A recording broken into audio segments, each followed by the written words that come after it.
kita juga akan menegaskan sikap.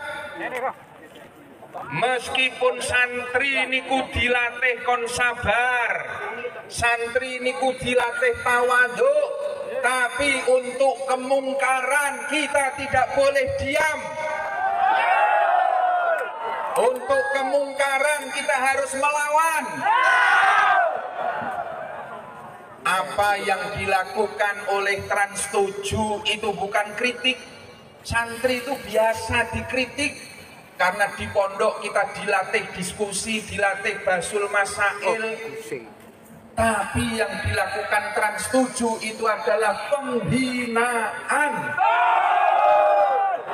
Penghinaan kepada kiai-kiai kita, kepada pesantren kita dan tradisi, adab, akhlak. Itu yang kita lakukan untuk para alim ulama kita. Maka hari ini kita berkumpul menjadi satu, santri se-Kabupaten Magelang, wali santri Muhyiddin dan warga NU, untuk bersama-sama menuntut Trans 7 untuk ditutup selama-lamanya.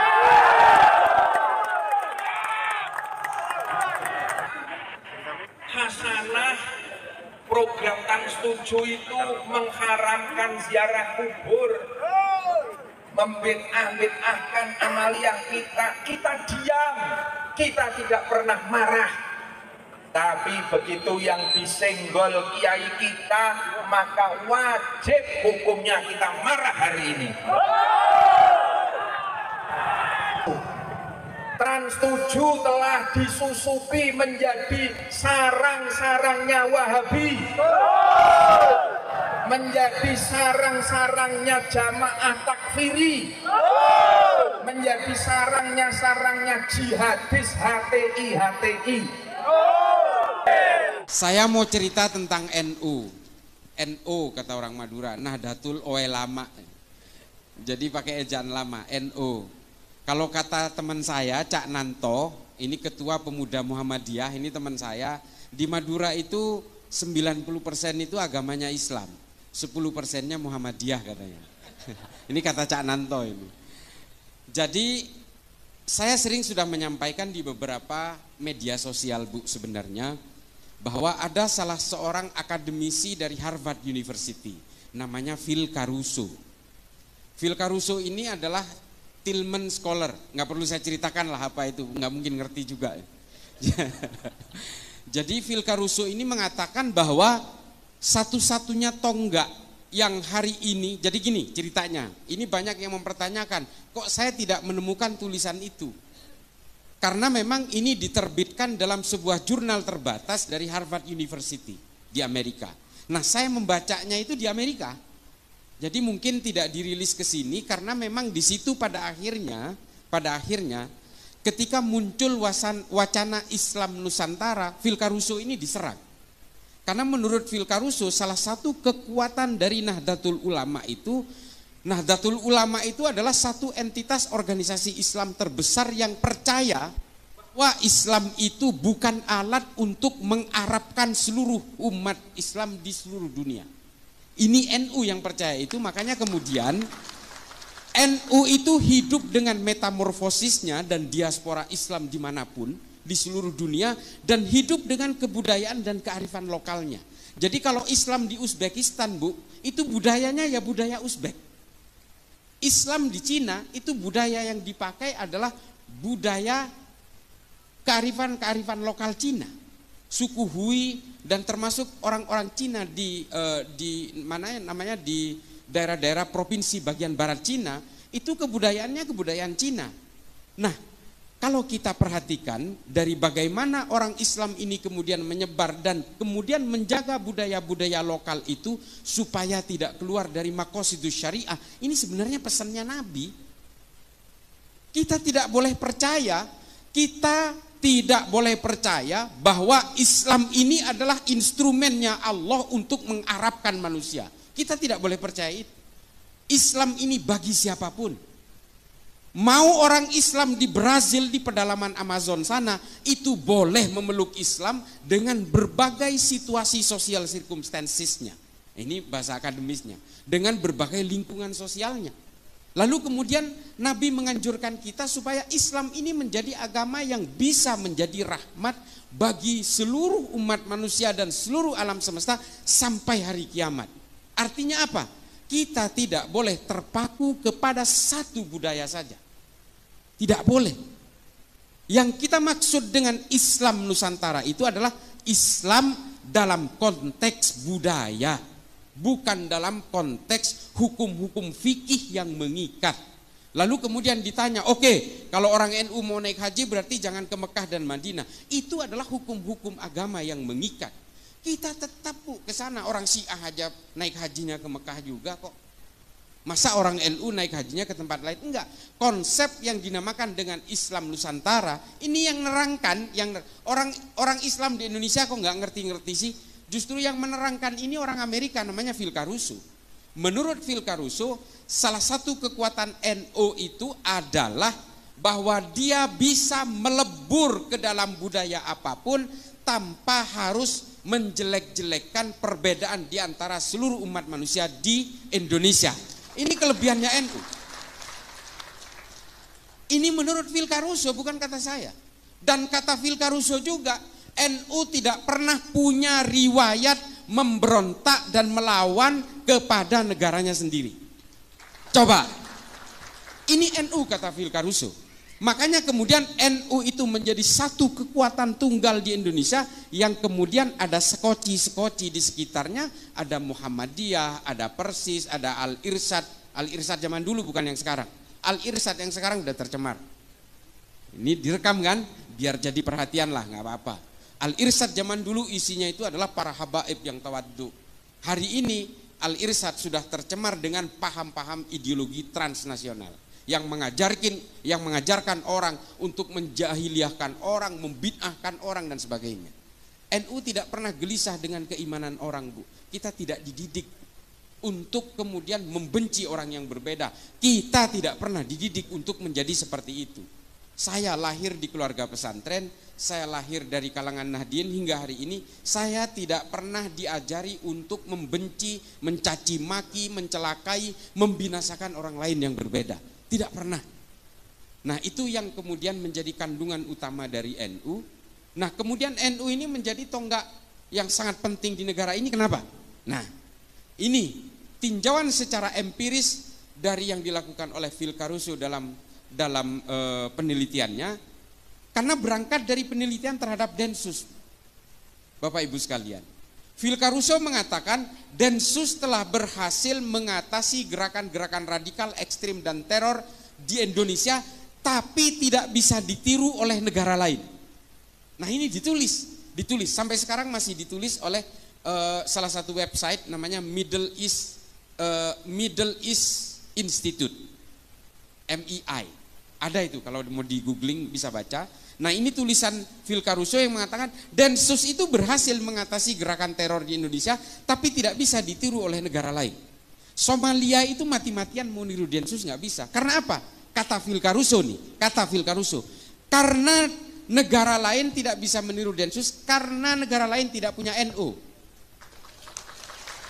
Baca, kalau saya disangkain ngecap, baca tulisan, googling aja Phil Caruso, PHILCARUSO, baca di situ, muncul paling awal di situ. Nah, ini bisa dibaca, artinya apa? Karena tidak punya NU. Apa coba? Mengapa NU itu kok seolah-olah betul-betul dianggap paling penting di negara ini? Sok penting gitu? Enggak juga. Banser itu, saya kenapa nangis tadi waktu apel Banser, Bu? Saya itu betapa bangganya. Wallahi, tallahi, billahi, saya betul-betul begitu bangganya saya melihat tadi apel Banser. Saya membayangkan kalau Mbah Hashim hidup hari ini. Coba bayangkan betapa bangganya dengan barisan serbaguna ini, dan betapa bangganya dengan kalangan muslimat dan juga berbagai banom-banom NU yang sudah mekar. Ketika NU berdiri tahun 1926 itu harus pura-pura membuat acara haulnya Mbah Holil di Surabaya. Ini berdirinya NU. tahun 26 itu sampai harus berpura-pura. Hari ini kita bisa bergerak terbuka, bisa apel di lapangan alun-alun Magelang dan sebagainya. Ini betul-betul barokah para ulama. Nah, Banser ini jumlahnya 7 juta, Bapak Ibu sekalian. Ini soheh ini. Karena Gusmen kebetulan teman saya. Ini soheh karena berdasarkan data, 7 juta. Polisi jumlahnya 463 ribu. Tentara kurang lebih 1 juta. Coba bayangin, taruhlah Banser itu nggak punya senjata. Taruhlah misalnya Banser itu mau ngelawan polisi dan tentara yang jumlahnya 1.500.000 orang. Karena tidak bersenjata, Banser itu taruhlah menang maju aja, ngegeruduk aja gitu. Taruhlah mati itu 3,5 jutanya, separuhnya. 3,5 juta Banser itu bisa menguasai negara ini atas nama Nahdlatul Ulama. Apakah Nahdlatul Ulama mau? Gak mau. Kita tidak diajari untuk berkhianat terhadap negara ini. Tidak diajari untuk itu. Kelompok lain sudah pernah melakukan pemberontakan, Bu.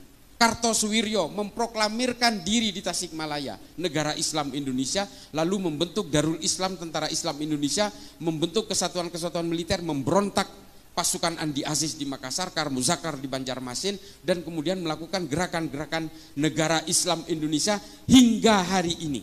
Dan kemudian pecah menjadi JI, JAD, JAK, JAT, JAS, MMI, MIT, MIB, NII, Khilafatul Muslimin. Ini semua pecahan negara Islam Indonesia yang ingin memberontak kepada negara Indonesia dan menjadikan Indonesia negara agama. Apakah ini pernah dilakukan NU? Tidak pernah.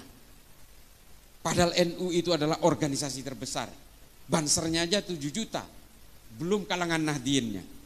Coba bayangin, begitu gampangnya kita menguasai. Dan ketika para ulama merumuskan bagaimana negara ini harus bergerak ke depan, membuat satu filosofi Grundslag, filosofi dasar dari negara kita, NU bisa saja mengintimidasi semua ulama dan tokoh nasionalis pada waktu itu untuk menguasai negara ini. Tapi para ulama NU tidak mau melakukan itu.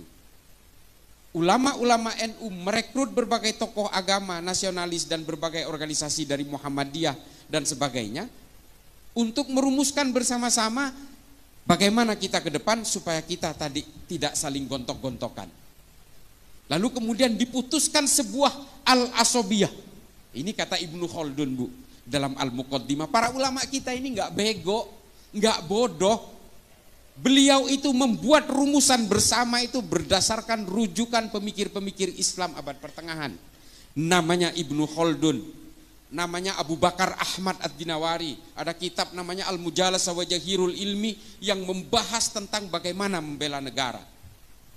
Dan kemudian merumuskan Pancasila dengan Bhinneka Tunggal Ika, yang kemudian setelah kita teliti hari ini ternyata terilhami dari tulisan Ibnu Khaldun dalam Al-Muqaddimah pada abad ke-13. Coba, ulama kita ini nggak begitu aja memikirkan itu. Oh, kemudian kalau kita berpikir hari ini Al-Asobiyah itu adalah Pancasila, ya itulah hasil rumusan para ulama.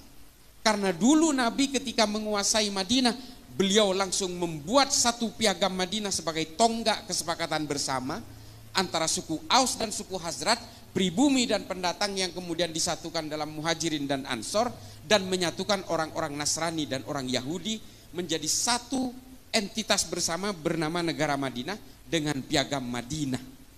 Piagam Madinah ini mengatur apa? Mengatur hak dan kewajiban yang sama antara orang-orang yang berbeda, ya. Lalu kemudian mengatur juga semua bahwa manusia siapapun di Madinah, harkat dan martabatnya harus semuanya diakui tanpa melihat latar belakangnya, suku maupun agamanya. Nah, dari sini kemudian memecah dua pemikiran tadi yang saya sebutkan. Abu Bakar Ahmad Ad-Dinawari menulis Al-Mujalasah wa Jahirul Ilmi, merumuskan itu. Artinya apa? Membela negara itu adalah hukumnya wajib. Ini juga yang kemudian oleh Mbah Hashim ditekankan kepada kita, kita semua adalah fardhu ain dalam membela negara. Ini semua sanadnya mengalir dari Kanjeng Nabi.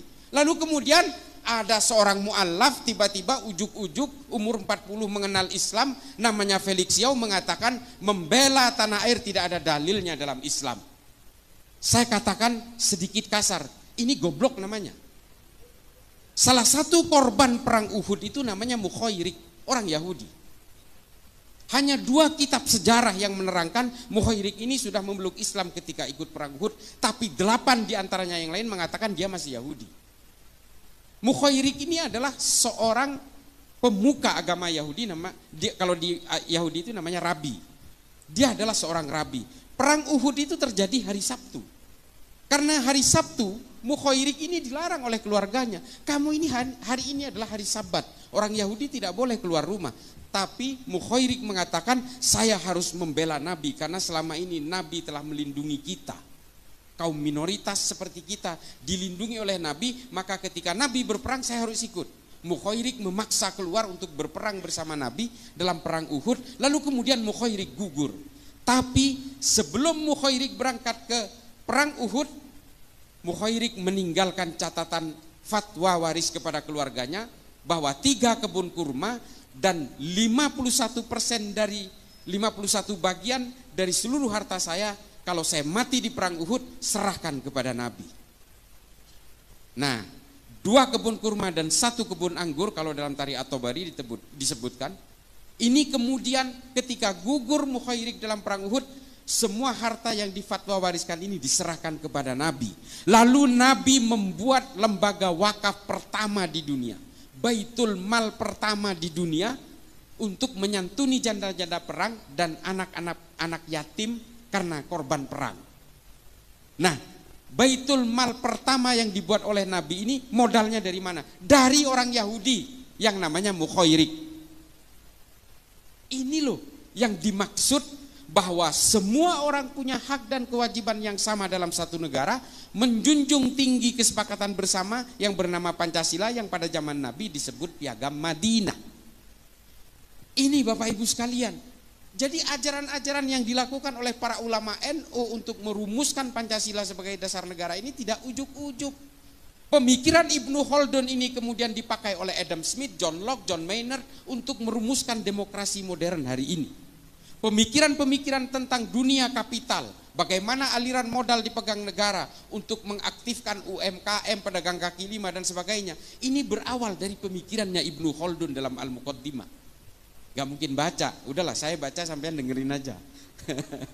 Tapi kalau mau tertarik, baca Al-Muqaddimah. Komplit tentang politik, ekonomi, sosial dan sebagainya. Karena Ibnu Khaldun ini juga seorang ahli sejarah. Ibnu Khaldun juga seorang polimath, ahli dalam segala hal. Nah, dulu pemikir Islam itu semuanya polimath. Polimath ini artinya adalah bisa apapun. Ibnu Sina itu selain ilmu kedokteran, dia juga bisa mengukur jarak antara bulan dan matahari. Ini Ibnu Sina ini. Hari ini oleh orang-orang Wahabi dikafirkan karena dia orang Persia. Coba. Ini nanti akan saya bahas sedikit di bagian terakhir. Lalu kemudian Al-Khawarizmi. Orang Persia yang juga hari ini dikafirkan. Dia yang menciptakan angka 0 dalam matematika. Namanya Al-Khawarizmi, orang Islam bu. Yang menciptakan kamera di HP ini, itu orang Islam pertama kali menulis dalam sebuah kitab namanya Al-Hayah. Al-Hayah ini tidak dihargai di Arab, kemudian dibawa ke Jerman, lalu kemudian dirumuskan di Jerman, sehingga yang kita kenal hari ini yang menciptakan lensa pertama itu orang Jerman. Itu orang Islam semua. Ya tapi jangan salah juga bu, yang menciptakan ateisme pertama kali, orang yang tidak percaya Tuhan, itu juga orang Islam juga. Jadi keilmuan dalam Islam itu kemudian berkembang dalam berbagai hal, dalam sains, dalam sejarah, ekonomi, filsafat dan sebagainya. Kita ada Tabrizi, Rumi, Imam Ghazali, Ibnu Rushd, kita mengenal tahafud al-falasifah, tahafud at-tahafud, fihi ma fihi. Ini adalah karya-karya monumental para pemikir Islam pada zamannya. Tapi ada juga orang-orang Islam yang mengeluarkan pemikiran-pemikiran ateis. Abul A'la Al-Ma'arri, Abu Bakar Razi, Al-Mukaffa. Ini semua adalah pemikir-pemikir awal yang kemudian pemikirannya dibawa ke Eropa, dirumuskan oleh Darwin, oleh Feuerbach, oleh Ernest Bloch, oleh Karl Marx dan sebagainya. Tapi kemudian 3 orang ini menjadi murtad. Mati dalam keadaan murtad. Yang 2 dipenggal, yang 1 mati karena sakit. Abul A'la Al-Ma'arri ini mati dalam umur 91 tahun karena pemikiran-pemikirannya akhirnya dia terasing.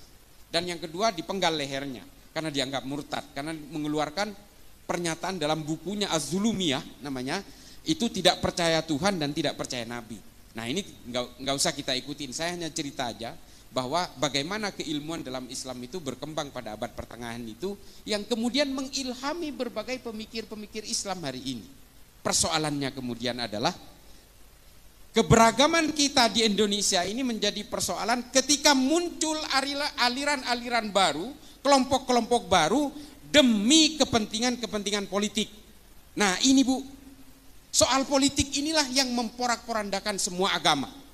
Semua agama hancur lebur dan terpecah belah menjadi sekte-sekte dan aliran-aliran karena kepentingan-kepentingan politik.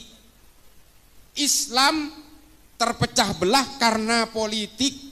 Orang Islam membunuh Sayyidina Utsman, orang Islam membunuh Sayyidina Ali, membunuh Sayyidina Hasan, Sayyidina Husain, terlibat dalam perang sesama orang Islam, perang Jamal, perang Siffin, perang Hurrah, perang Nahrawan, perang Zab. Ini perang sesama orang Islam karena apa? Karena persoalan-persoalan politik. Di dalam Kristen juga karena persoalan politik memecah belah Kristen, pecahnya Katolik dan Protestan juga karena persoalan politik. Perang 30 tahun membunuh 8 juta orang Kristen di Eropa. Perang di Arab Saudi ketika terjadi pepecahan keluarga Ibnu Saud dan keluarga Ibnu Rashidin juga karena persoalan politik membunuh 13.000 Muslim di Saudi Arabia. Dan perang-perang yang lain yang membunuh puluhan ribu orang Muslim, para sahabat dibunuh oleh sahabat yang lain dalam perang Hurrah, keturunan Nabi dengan keturunan Nabi yang lain, zuriyah dengan zuriyah saling berperang dalam perang Zab untuk kepentingan-kepentingan politik. Kepentingan-kepentingan politik inilah kemudian yang memecah belah kita hari ini. Ada dua kelompok Wahabi Salafi. Ini saya selalu bawakan, ini saksinya dari Densus. Kami ini senantiasa bertemu dengan tangkapan-tangkapan teroris Bu. Sama pemahamannya, ziarah kubur haram, musik haram, ini haram, wayang haram, haul haram, tahlilan haram, semua diharamkan. Kalau hari ini masih ada orang-orang Wahabi Salafi yang masih sejuk-sejuk, itu awal-awal aja. Produk akhirnya nanti jadi teroris juga. Karena semua diharamkan, semua musuh, semua kafir, semua takfir, dan semuanya orang-orang jahiliyah. Aswaja itu diplesetkan menjadi warisan jahiliyah, aliran sesat warisan jahiliyah. Ini di mata mereka. Padahal di kita Aswaja itu adalah Ahlus Sunnah wal Jamaah. Nah ini ada teman saya dari Gus Ulil dari Wonosobo, Gus Ulil Albab. Ini dari Batsul Masailnya Nahdlatul Ulama. Ini teman saya baru lihat, sorry Ustadz. Jadi ini semua kemudian yang memporak-porandakan kita. Belum kita bicara tentang Hizbut Tahrir Bu, dengan agenda khilafah dan sebagainya. Belum kita berbicara tentang Ikhwanul Muslimin. Ikhwanul Muslimin ini yang justru paling bahaya. Saya katakan bahaya kenapa? Pak, saya ini sudah berkali-kali ke Mesir. Saya sudah berkali-kali ke Afrika. Saya sudah berkali-kali ke Asia Selatan. Saya sudah membuat riset, studi banding dan sebagainya. Yang paling berbahaya ini kenapa saya katakan Ikhwanul Muslimin? Karena ubudiyah dan amaliyahnya hampir mirip dengan kita. Mirip dengan orang-orang Nahdien, mereka juga maulidan, mereka juga ziarah kubur, mereka juga datang ke haul, mereka datang ke tahlilan, sama Pak. Sama-sama Asy'ariyah, sama. Konsep tauhidnya sama, konsep akidahnya mirip. Apa yang kemudian membuat berbeda antara orang Ikhwanul Muslimin dan Nahdien? Cita-cita politiknya berbeda. Itulah mengapa, ini mohon maaf, silahkan berbeda pandangan, nanti silahkan konfirmasi ke saya. Mengapa saya selalu melawan fatwa-fatwa dari Ustadz Abdus Somad? Mengapa saya melawan itu? Karena satu, dia tetap mengglorifikasi khilafah. Yang dikutip adalah dari perkataan Imamul Hakim dalam Al-Mustadrak ala Sahihain. Saya udah baca juga kitabnya. Sama Pak, kita udah pelajari juga. Dan ini dihantarkan kepada orang-orang awam seolah-olah kita wajib bercita-cita menegakkan khilafah. Ini yang dijadikan kutipan adalah kitabnya Al-Mustadrak ala Sahihain. Saya udah baca juga. Mengapa saya katakan ini salah? Rujukan ini, Imamul Hakim menulis Al-Mustadrak ala Sahihain ini ketika dia sudah pikun. Makanya Az-Zahabi mengatakan ini tidak boleh dijadikan rujukan. Karena apa? Imamul Hakim terpengaruh oleh kekuatan-kekuatan politik pada zamannya. Gak boleh dijadikan rujukan.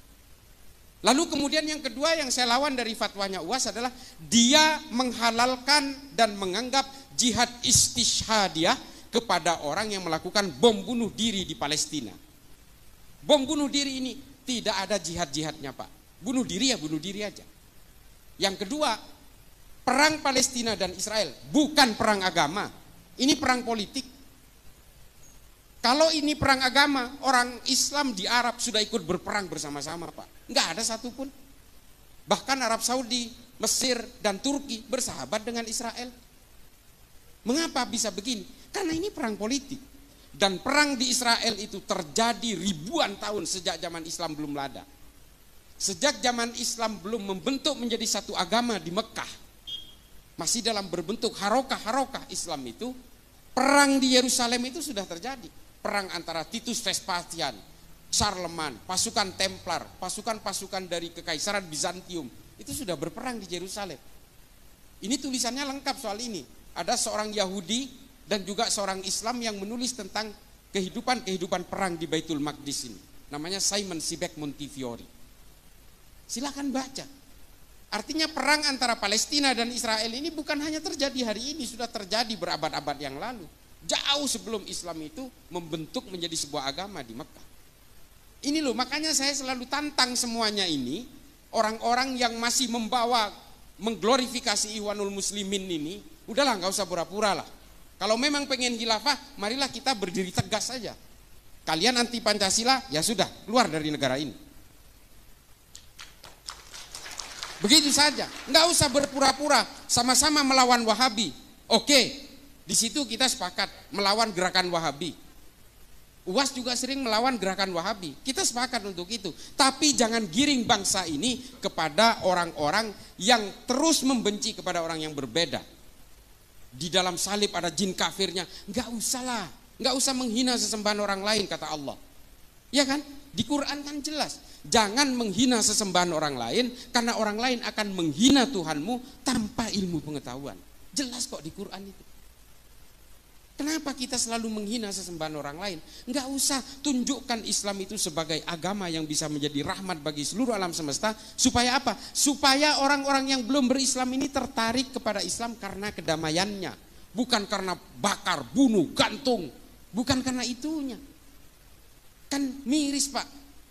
Ada juga kelompok lain di dalam kita yang memecah belah kita hari ini. Kelompok FPI. Ini mohon maaf Pak, kalau masalah kita itu suruh takdim kepada para habaib, jangan kalahin orang NU. Yang mengajari untuk supaya kita takdim dan hormat pada dzurriyyah Nabi, itu justru ulama-ulama NU. Tapi hari ini kepatuhan kita kepada para habaib itu dimanfaatkan oleh oknum-oknum habaib untuk memecah belah NU. Coba, kacang lupa kulitnya kan.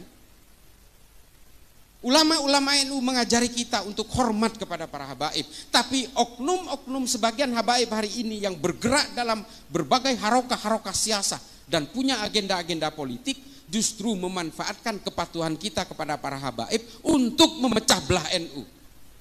Ini kan betul-betul miris. Ini mohon maaf Habib, ini yang kemudian membuat kita miris. Orang-orang yang hari ini ingin memecah belah NU, percayalah, mereka adalah orang-orang yang ingin menghancurkan Indonesia. Kita tegas saja di sini. Kelompok-kelompok Wahabi, kelompok-kelompok Hizbut Tahrir, dia mengusung gerakan-gerakan tegaknya khilafah. Kantor pusatnya di London Pak, di Inggris.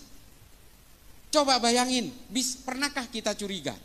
Kok bisa loh gerakan-gerakan khilafah ini kantor pusatnya di London coba? Ini yang biayai siapa?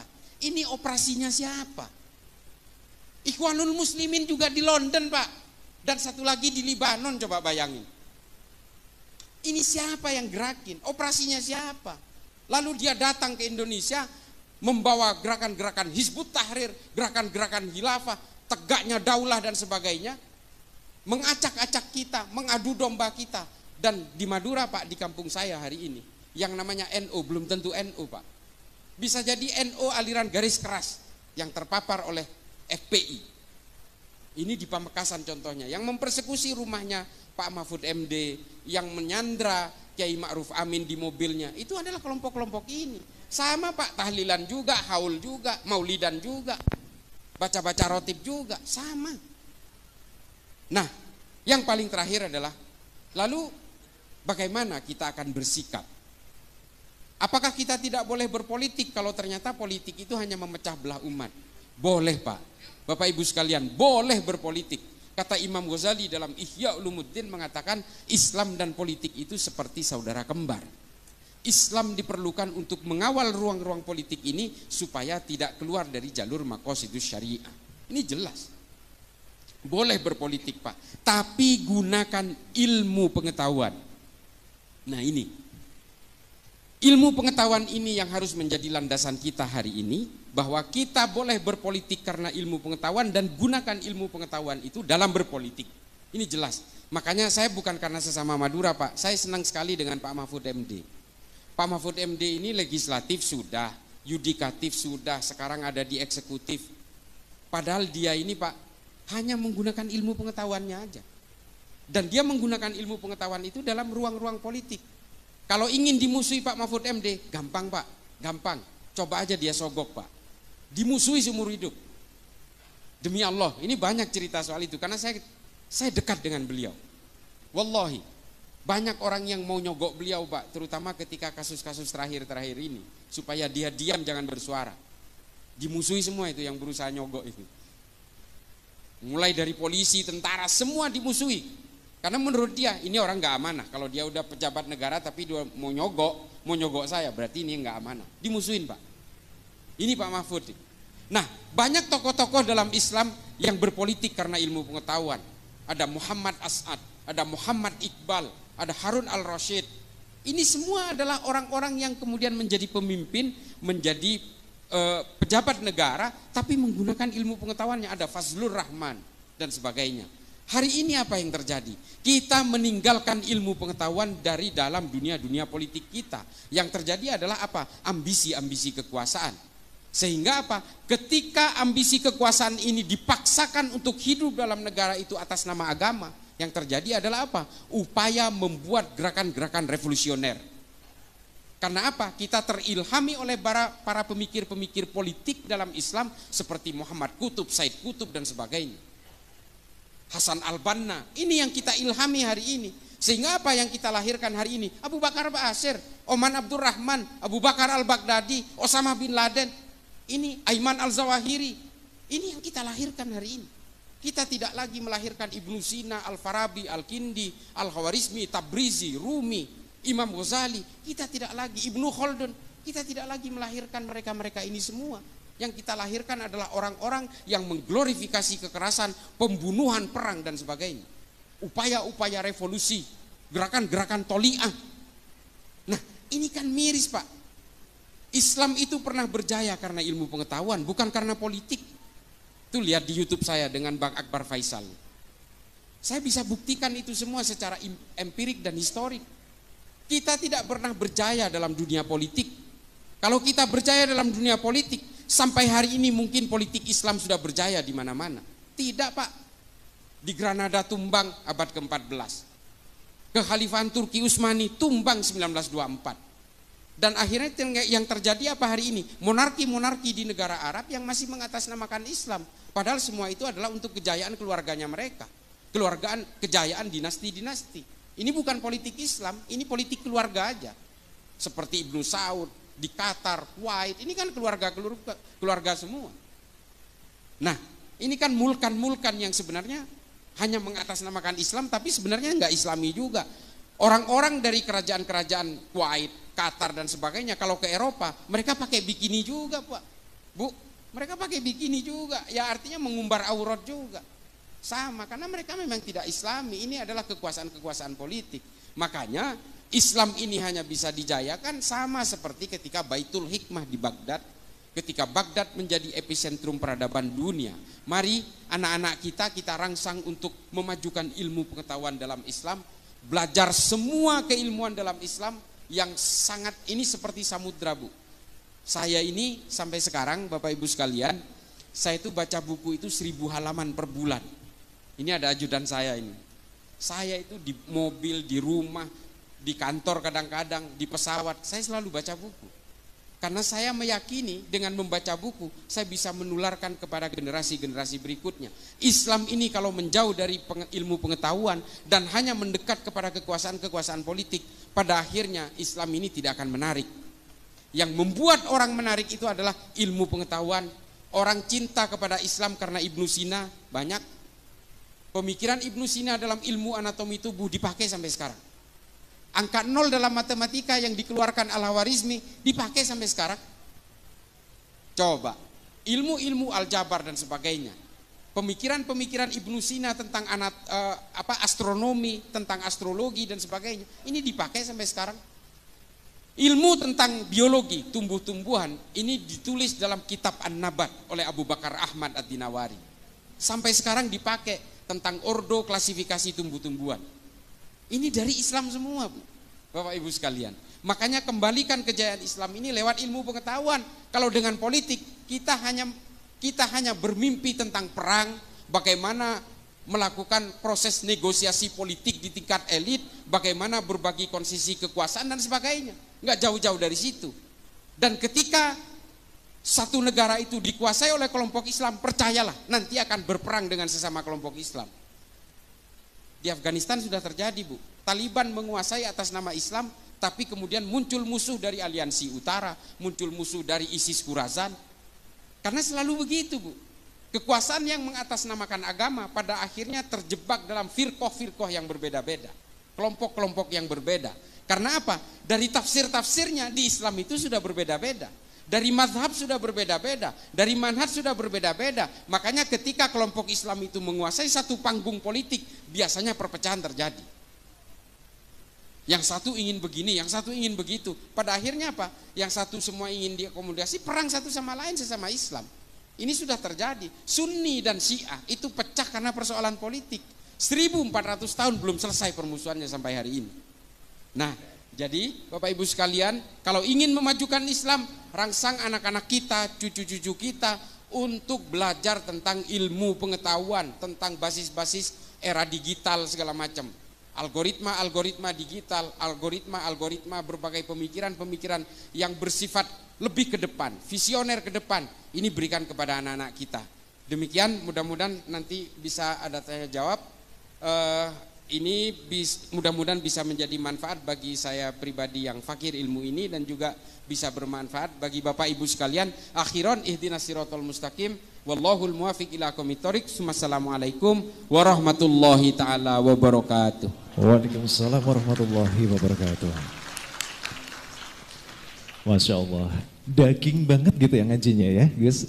Masya Allah, luar biasa sekali. Dan mungkin ada kesempatan kita untuk sesi tanya jawab dulu. Mungkin satu atau dua Gus berkenan untuk bisa menjawab pertanyaan dari para jamaah pada yang berkesempatan kali ini telah hadir. Siapa yang mau tanya kepada Gus Islah? Ada mungkin mbak-mbaknya ya? Oke, bisa. Mas Panitia mungkin kita bisa dibantu dengan mic dari FOH, mungkin bisa bantu satu mic ya. Oke, yang putri ditahan dulu ya. Yang putra sekarang, ada nggak nih yang putra mau tanya? Ya, mana? Oh Bapak ya, oke Bapak ada pertanyaan, baik. Ada dua pertanyaan yang pada kesempatan kali ini akan disampaikan. Baik, terima kasih. Iya, baik. Mungkin bisa merapat ya. Oke. Iya, yang ibunya dulu.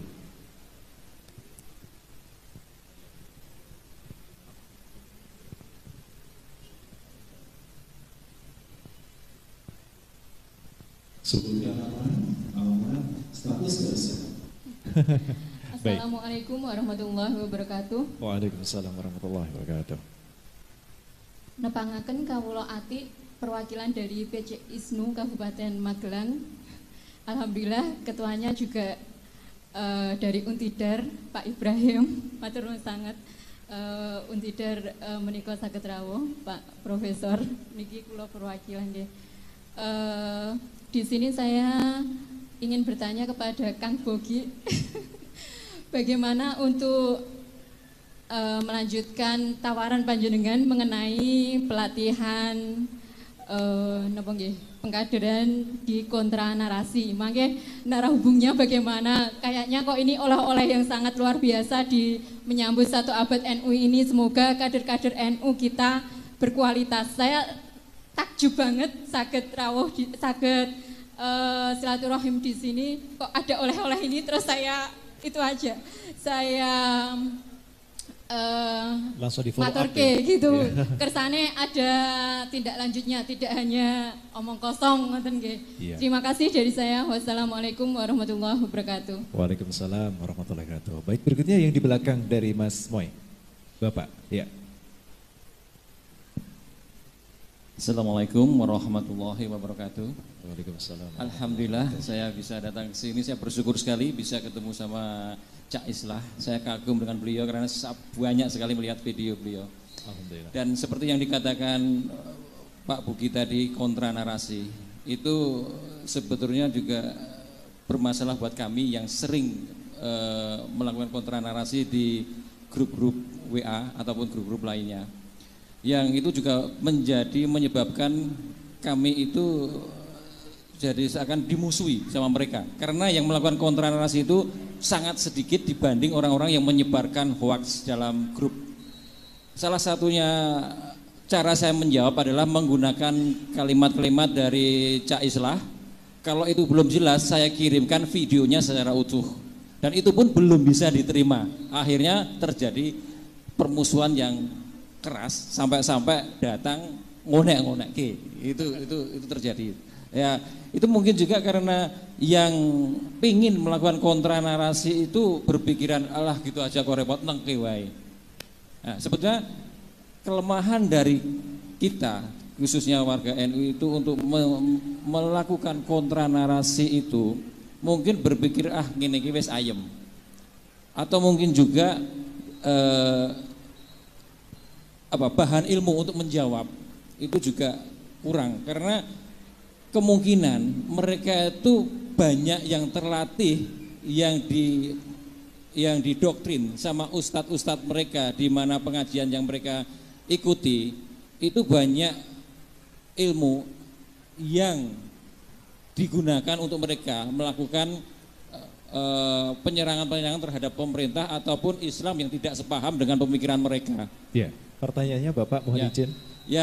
Yang jadi pertanyaan saya, seakan-akan kenapa kok sekarang banyak pengajian yang menyebarkan doktrin-doktrin yang saya anggap itu memusuhi Islam yang tidak sepaham dengan mereka, memusuhi pemerintah, itu kok seakan-akan tetap berjalan dengan tenang. Khususnya adalah yang di lingkungan universitas. Saya banyak bertemu dengan anak-anak yang dulunya dia itu rajin mengikuti pengajian saat kuliah. Setelah selesai kuliah itu jadi orang yang keras. Nah, apakah benar Pak untuk pengajian-pengajian di lingkungan universitas yang keras-keras itu memang didiamkan saja, ataukah ada trik lain untuk menghambat mereka untuk menyebarkan ajaran-ajaran yang melawan pemerintah ataupun menjelek-jelekan aliran yang tidak sepaham dengan mereka gitu. Ya. Itu aja. Assalamualaikum warahmatullahi wabarakatuh. Waalaikumsalam warahmatullahi wabarakatuh. Ya, cukup 2 saja terlebih dahulu ya, karena waktu saya terbatas. Kami persilakan kepada Gus Islah atau Kombes Pol Bogi. Terima kasih Ibu. Untuk program kontra narasi, gambaran saya, kami aja yang di Sulawesi Tengah, di Poso masih ada lagi daerah yang masuk lagi kabupaten. Itu aja kita kirim. Apalagi yang ada di Magelang. Ya, kita hanya 5 jam saja dari kantor kami. Nanti silahkan catat nomor saya, nanti habis ini kita diskusi. Kira-kira nanti modelnya bagaimana? Apakah kemudian dari PCNU atau mungkin dari para pondok pesantren, kita siap untuk menghadirkan tim kita. Untuk yang tadi mahasiswa Pak, tadi sudah saya sampaikan juga bahwa radikalisasi itu tidak hanya terjadi di lingkungan masyarakat, tapi di lingkungan dunia pendidikan. Banyak mahasiswa yang kemudian terpapar dalam hal pemikiran, ya, dan bahkan mahasiswa kemudian menjadi pelaku teror, dia ahli bom yang kemudian ditangkap di wilayah Sulawesi Tengah, itu dari mahasiswa dari salah satu universitas terkemuka di Indonesia. Ya. Jadi memang radikalisasi yang kemudian dibawakan oleh kelompok misalnya HTI itu banyak merambah ke dunia pendidikan. Bahkan dalam rilis terakhir dari BNPT kalau tidak salah ada indeks radikalisasi anti Pancasila itu di beberapa universitas itu ada, termasuk universitas negeri itu ada juga. Nah ini menjadi garapan kami sekarang, ya bagaimana kemudian kita bisa menangkal, mencegah radikalisasi yang terjadi di lingkungan mahasiswa. Karena ini berbahaya Pak, sangat berbahaya, di mana sebenarnya otak-otak mahasiswa yang produktif untuk membangun negara ini ternyata hanya dicokoli oleh doktrin-doktrin yang kemudian mereka ingin singkat, jalan singkat untuk menjadi seorang mukmin ya dalam kacamata mereka. Sehingga apa? Salah satunya adalah ya mengkafirkan sistem yang ada di negara ini, sistem pemerintah ya, kita togut dan sebagainya, yang akhirnya nanti tujuan utama adalah mereka bagaimana bisa menyongkong adanya khilafah yang ada di Indonesia, yang kemudian ini bisa membahayakan negara ini kalau kemudian dari lingkup pelajarnya, mahasiswanya yang produktif sebenarnya untuk membangun bangsa itu kemudian terpapar oleh virus yang namanya virus radikalisme ini. Begitu Pak. Ya sekali lagi itu ada Pak, dan itu sedang menjadi perhatian khusus dari negara terkait penyebaran radikalisme di lingkungan kampus atau mahasiswa. Terima kasih. Baik, terima kasih ya. Baik, mungkin Gus Isra mau menambahkan sedikit saja.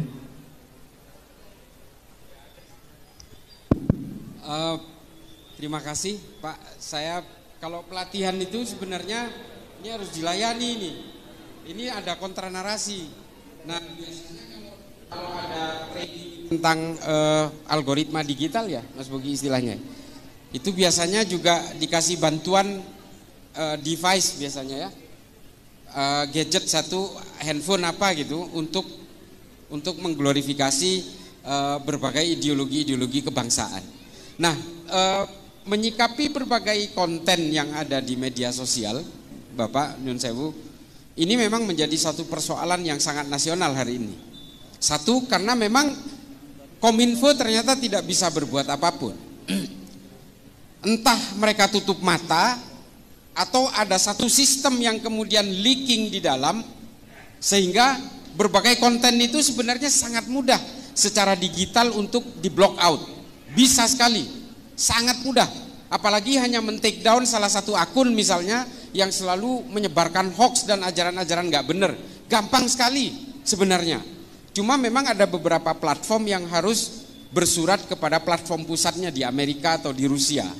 Tapi ada beberapa platform yang sangat mudah. Cuma masalahnya memang ada beberapa kelompok tertentu di Kominfo ini yang kemudian menjadi benalu di dalamnya, yang seolah-olah ada pembiaran di situ. Saya bisa bersaksi soal ini, karena ini salah satu kerjaan saya adalah mondar-mandir dari Kominfo. Hampir setiap minggu kita mondar-mandir ke Kominfo hanya untuk melaporkan konten itu, dan kemudian mandek di salah satu lantai itu aja. Selalu begitu. Ini mohon maaf, saya harus terbuka soal ini, karena ini adalah keluhan kami juga. Saya ini kebetulan bukan polisi Pak, tapi saya tenaga ahli pencegahan radikalisme, ekstremisme dan terorisme di Mabes Polri, dalam hal ini di Densus 88. Jadi saya tahu persis bagaimana kendala-kendala dalam konten-konten digital ini untuk diberangus. Termasuk kalau saya sih nggak gelisah sebenarnya. Yang banyak protes itu adalah kiai-kiai di kampung-kampung yang protes karena saya dituduh Syiah, saya dituduh liberal dan sebagainya. Hanya karena ini mumpung ada ibu-ibu muslimat, saya itu dituduh liberal Bu, karena saya pernah berkata begini. Saya secara pribadi saya bilang saya anti poligami. Karena kalau saya berpoligami, anak saya dan istri saya pasti berantakan. Maka bagi saya yang namanya poligami yang pernah dilakukan Kanjeng Nabi itu buat saya mudorot, saya bilang. Buat saya pribadi maksudnya. Kalau ada orang lain mengatakan itu menjadi maslahat ya silakan aja. Tapi buat saya mudorot. Dan bagi saya secara pribadi, satu-satunya mungkin yang pekerjaan Nabi yang tidak pernah akan saya tiru adalah menikah berpoligami itu. Nah, gara-gara ngomong begini, padahal saya ngomongnya itu pribadi.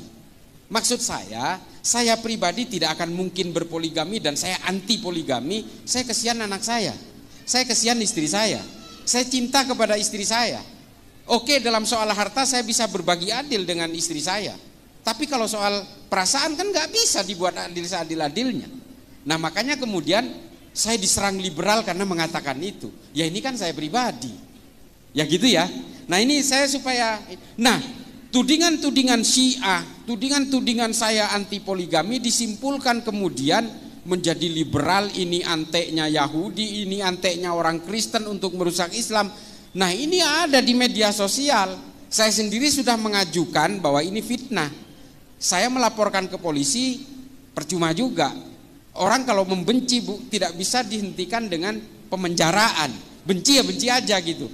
Yang bisa membuat mereka itu tidak benci adalah kesadaran di dalam sanubari dan di dalam nuraninya mereka.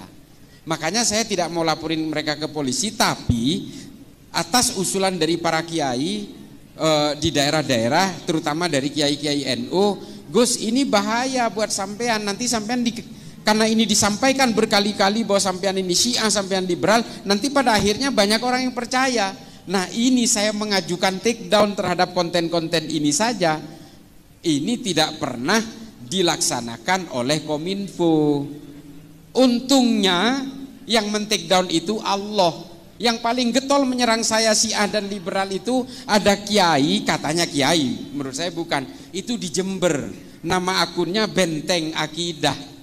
Ternyata dia meniduri 14 santrinya dan satu ustadahnya, namanya Fahim, sekarang udah di penjara. Ternyata Allah yang men-take down dia, nggak perlu Kominfo. Karena yang menyuarakan bahwa saya ini dibiayai oligarki, saya ini Syiah, saya ini liberal, ini orang ini pertama kali. Hanya untuk menghujat saya, dia membuat 6 konten di YouTube-nya, coba bayangin. Hanya untuk menghujat saya. Ya alhamdulillah, Allah mungkin yang tidak terima, akhirnya ditunjukkan oleh Allah kepada kita semua kejahatan dia. Dan ternyata memang dia punya masalah dengan persoalan-persoalan nafsu seksualnya ini. Akhirnya ya diringkus sama polisi. Ya kita sih tidak mau ingin membuka aib saudara-saudara kita, tapi pada akhirnya kita itu jangan pernah tertipu oleh jubah-jubah agama. Jangan pernah tertipu oleh mereka yang membajak kesalehan-kesalehan. Karena kita semua ini sejatinya adalah pendosa. Kita semua ini adalah pendosa. Yang tidak punya dosa itu hanyalah Nabi. Jangan kemudian kita merasa paling suci dan kemudian kita merasa berhak untuk menghakimi orang lain bahwa orang lain pasti masuk neraka, kita pasti masuk surga. Janganlah. Jangan pernah menyerobot hak-hak Allah dalam menentukan penghakiman dan juga menentukan siapa kafir, siapa bukan kafir. Jangan serobot. Udahlah, kita ini hidup biasa aja, kita beribadah kepada Allah, kita menjunjung tinggi kemanusiaan dan kedamaian. Mari majukan Islam dengan ilmu pengetahuan. Sederhana, itu aja. Terima kasih. Terima kasih. Mohon maaf, perkenalkan saya Islah Bahrawi. Saya bukan kiai, bukan ustadz, bukan gus. Karena yang kiai itu kakek saya. Bapak saya orang biasa, bapak saya orang melarat, pedagang, bukan pedagang sih, pemulung tepatnya di Jakarta itu. Pemain, kalau di sini pemain ketoprak, Bu. Bapak saya itu, tapi di Madura. Di Madura itu namanya panjak, sejenis ketoprak kalau di sini, campur sari gitu. Nah itu bapak saya. Tapi bapak saya ini muridnya Yai Usman Jatipurwo. Jadi bapak saya meskipun pemain campur sari itu, bapak saya itu ahli torikoh dari Naqsabandiyah. Nah jadi kakek saya yang kiai kebetulan santri terakhir dari Syekhona Khalil bin Abdul Latif dari Bangkalan. Satu angkatan dengan Kiai As'ad Syamsul Arifin dari Sukorejo. Itu kakek saya. Itu aja, saya lahir di Madura, saya sudah tua, umurnya 52 tahun. Saya sempat mondok di pondok pesantren Syekhona Khalil di Bangkalan 3 tahun. kemudian saya kuliah di Jakarta, lalu saya belajar, nah ini, saya belajar Islamnya kebalik. Kalau teman-teman saya belajar Islamnya itu ke Arab Saudi atau ke Timur Tengah atau ke Mesir atau ke Maroko, saya belajar Islamnya ke Amerika, kebalik Bu. Saya belajar sejarah dan filsafat Islam di Zaytuna Institute di California. Jadi campur aduk, tapi insya Allah saya tetap Ahlus Sunnah wal Jamaah dan sejak lahir insya Allah sampai saya mati tetap Nahdiyin sejati. Niyah Al-Fatihah. A'udzubillahiminasyaitonirrajim. Bismillahirrahmanirrahim. Alhamdulillahirabbil alamin. Arrahmanirrahim. Maliki yaumiddin. Iyyaka na'budu wa iyyaka nasta'in. Ihdinas siratal mustaqim. Siratal ladzina an'amta 'alaihim ghairil maghdubi 'alaihim waladdallin. Amin. Bismillahirrahmanirrahim. Allahumma sholli ala sayyidina Muhammad. Amin ya Allah. Amin ya Allah. Amin ya Allah. Rabbana wa qina adzabannar wa qina adzabannar wa qina adzabannar wa adkhilna jannata ma'al abrar ya aziz ya ghaffar ya rabbal alamin. Subhana rabbika rabbil izzati amma yasifun wa salamun alal mursalin walhamdulillahi rabbil alamin. Matur nuwun. Wassalamualaikum warahmatullahi wabarakatuh.